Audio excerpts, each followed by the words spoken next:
और भाई क्या हालचाल। तो देखो हम लोग इतने सारे मैथ में टॉपिक कवर कर चुके हैं और फिलहाल हम लोग volume and surface area cover कर रहे हैं। तुम प्लेलिस्ट में जाओ और वहाँ पे देखो अभी तक क्या क्या कवर हो चुका है। और टॉप 10 क्वेश्चंस जो हम लोग ले रहे हैं सारे टॉपिक के, वो बहुत इंपॉर्टेंट क्वेश्चंस हैं। उससे सारे कॉन्सेप्ट क्लियर हो जाएंगे। जाके वन बाय वन सारे वीडियोस सारे प्लेलिस्ट सॉल्व कर डालो। उसके बाद तुम लोग काफ़ी अच्छा फील करोगे, काफ़ी स्ट्रॉन्ग फील करोगे, सारे कॉन्सेप्ट क्लियर हो जाएंगे। तो चलो लेते हैं ये वाला क्वेश्चन। देखो क्वेश्चन क्या कह रहा है। एक खोखले लोहे का पाइप 21 सेंटीमीटर लंबा है, ठीक है, और इसकी बाहरी व्यास 8 सेंटीमीटर है। यदि पाइप की मोटाई 1 सेंटीमीटर है तो लोहे का वजन 8 ग्राम सेंटीमीटर है, तो पाइप का वजन कितना होगा। और लोहे का वजन 8 ग्राम है पर सेंटीमीटर क्यूब। एक्चुअली ये पर सेंटीमीटर क्यूब है, यहाँ 3 गलत लिखा हुआ है। तो पाइप का वजन क्या होगा। देखो पढ़ाना हमको ना एक तरीके से मेरे लिए मेडिटेशन के जैसे है। जैसे लोग मेडिटेशन करते हैं ना, हम उतने मन से पढ़ाते हैं। पढ़ाना हमको बहुत पसंद है। हम एक एरोनॉटिकल इंजीनियर हैं, लेकिन आज तक कभी भी जॉब के लिए ट्राई नहीं किए कहीं भी, क्योंकि वो जॉब करना ही नहीं है। हमको पढ़ाना है और पढ़ाना बहुत पसंद है। कई जगह पे हम पढ़ा रहे हैं इस टाइम पे। अगर आप लोगों को हमसे पढ़ना है, मेरी बातें समझ में आ रही हैं, तो आप लोग व्हाट्सअप नंबर पे कॉल कीजिए, मैसेज कीजिए और हमसे बात कीजिए। आप ग्रुप में पढ़ सकते हैं, सिंगल पढ़ सकते हैं। जो भी फीस और टाइमिंग होगी हम लोग फ़ोन पे बात करके क्लियर कर लेंगे। और अगर आप लोगों को मेरे पोस्ट देखना है तो इंस्टाग्राम पे आइए, वहाँ पे हम घरेलू पोस्ट करते रहते हैं। और या फिर फेसबुक पे भी आइए, हम सारे लिंक डिस्क्रिप्शन में दे देंगे। देखो यहाँ पे एक चीज़ समझना।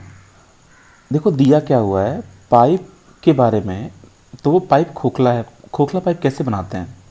देखो ये होगा हमारा, मान लो बाहरी सॉरी ऐसे ऐसे पाइप होगा। और उसके बाद ये आउटर लेयर बना दो पाइप का, ठीक है। आउटर लेयर मतलब ये ऐसे बन जाएगा। तो अब देखो यहाँ सेंटर है, तो ये इसकी थिकनेस हुई ना। थिकनेस का मतलब मोटाई, ठीक है। इतना ही तो मोटा पाइप है, ठीक है।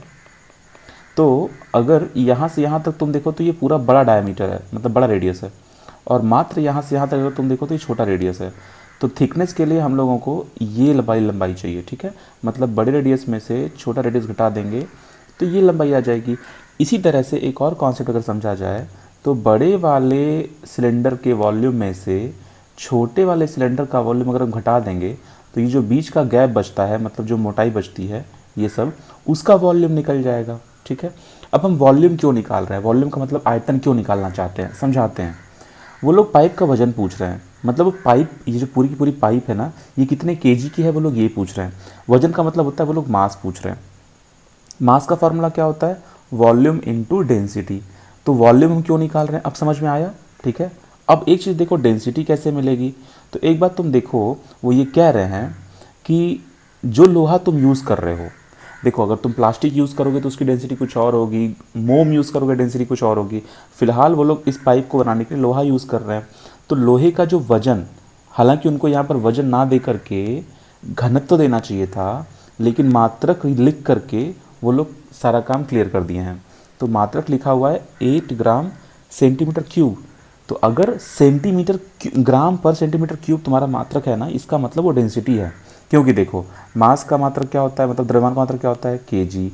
वॉल्यूम का मात्रक क्या होता है, अगर एसआई में हो तो मीटर क्यूब, नहीं तो सेंटीमीटर क्यूब, ठीक है। मतलब जो भी डायमेंशन का लेंथ तुम लोगे उसका क्यूब कर दोगे, वो तुम्हारा वॉल्यूम का मात्रक हो जाएगा। मतलब वॉल्यूम मतलब वॉल्यूम को हिंदी में क्या कहते हैं यार, आयतन। आयतन का मात्रक हो जाएगा, ठीक है। और डेंसिटी, डेंसिटी मतलब घनत्व, तो इसका मतलब क्या हो जाएगा। तो मास के मतलब जो द्रव्यमान है उसके यूनिट को वॉल्यूम के यूनिट से डिवाइड कर दो, मतलब केजी बाई पर मीटर क्यूब या फिर केजी बाई सेंटीमीटर क्यूब। ऐसा भी हो सकता है कि जो तुम्हारा मास था वो ग्राम में दिया होगा और वॉल्यूम तुम्हारा सेंटीमीटर क्यूब में दिया होगा। तो उस कंडीशन में ग्राम पर सेंटीमीटर क्यूब तुम्हारा किसका यूनिट हो जाएगा, घनत्व का यूनिट हो जाएगा। तो इसलिए हम ग्राम पर सेंटीमीटर क्यूब देख करके समझ जाते हैं कि ये भले वजन लिखा हो, लेकिन ये है दिया हुआ क्या, डेंसिटी। और यहाँ पे पाइप का वजन पूछ रहा है, तो इसका मतलब फिर से पाइप की डेंसिटी नहीं पूछ रहा, अब वो पाइप का पूरा द्रव्यमान पूछ रहा है, ठीक है। तो द्रव्यमान निकालना है। ये द्रव्यमान निकालने के लिए हमको पहले वॉल्यूम निकालना पड़ेगा।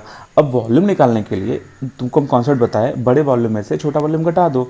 अब सिलेंडर के लिए वॉल्यूम का फॉर्मूला क्या होता है, पाई आर स्क्वायर एच, ठीक है। इसी में हमको डेंसिटी से गुणा करना है, लेकिन ये वॉल्यूम हमको डायरेक्टली तो पता नहीं है, इसको घटाना पड़ेगा। तो पाई कॉमन ले लो, क्योंकि बड़े वाले वॉल्यूम में भी पाई आएगा और छोटे वाले वॉल्यूम में भी पाई आएगा, ठीक है। अब बड़े वाले वॉल्यूम में से कैसे घटाएं हम लोग, देखो एच भी दोनों में कॉमन है या नहीं है, क्योंकि दोनों सिलेंडर की लंबाई तो सेम होगी, राइट। तो एच भी तुम कॉमन ले सकते हो, यहाँ पे बाहर चलो कॉमन ले लिए। और उसमें दिया हुआ है कि वो 21 सेंटीमीटर लंबा है। अच्छा, बड़ा वाला रेडियस कितना दिया हुआ है, बाहरी व्यास 8 सेंटीमीटर है, तो व्यास का आधा रेडियस होता है, तो चलो ये लिख दो 4 स्क्वायर, माइनस छोटा वाला रेडियस कितना है, मतलब ये रेडियस कितना है, ये रेडियस पता है क्या, ये रेडियस पाइप की मोटाई पता है, पाइप की मोटाई, तो मतलब तुम देखो ये है और ये है, बड़ा रेडियस यहाँ से पता था हम लोगों को कितना 4, और वो कह रहा है मोटाई कितनी है 1 की, मोटाई वो 1 की बता रहा है, देखो यहाँ पे लिखा हुआ है पाइप की मोटाई 1 सेंटीमीटर है, तो तुम्हारा छोटा रेडियस कितना हो जाएगा, 4 में से 1 घटा दो 3, तो यहाँ पे आ जाएगा 3 का स्क्वायर, मतलब पाई आर स्क्वायर एच, ये क्या बड़ा वाला हो गया, फिर पाई आर स्क्वायर एच, ये छोटा वाला हो गया, एच कॉमन था इसलिए हम एच को बाहर ले लिए, लिखने का तरीका बस बदल दिए हैं। अब डेंसिटी का मान कितना रख दोगे, यहाँ पे 8 रख दोगे। एक बात और ध्यान रखना, क्या कोई यूनिट चेंज करने की ज़रूरत है, मीटर सेंटीमीटर या फिर ग्राम को किलोग्राम, नहीं, क्योंकि सारे इसमें यूनिफॉर्म दिया हुआ है, तुम देखो तो सारा यूनिट ग्राम में दिया हुआ है, सेंटीमीटर में दिया हुआ है, ठीक है, इसलिए कोई दिक्कत नहीं है, तो हमारा जो मास निकल के आएगा वो किस में आएगा, ग्राम में आएगा। एक बात और यहाँ पे रखना है कि हमको एच का मान रखना ज़रूरी है, एच का मान कितना दिया हुआ है 21 दिया हुआ है, तो पाई का मान क्या रखो 22/7 रखना, एच का मान कितना रखना 21 रखना, और उसके बाद 4 स्क्वायर मतलब 16, 3 स्क्वायर मतलब 9 और गुणे 8 रखना। अब देखो यही जो तुम्हारा उत्तर आएगा वही यम का मान आएगा, यम मतलब पाइप का वजन आ जाएगा, किस चीज़ में पाइप का वजन आ जाएगा, पाइप का वजन आ जाएगा ग्राम में। तो तुम लोग इसको हल करना और अपने उत्तर कमेंट कर देना, और 2-4 कमेंट 10 कमेंट में मैच कर लेना, ठीक है।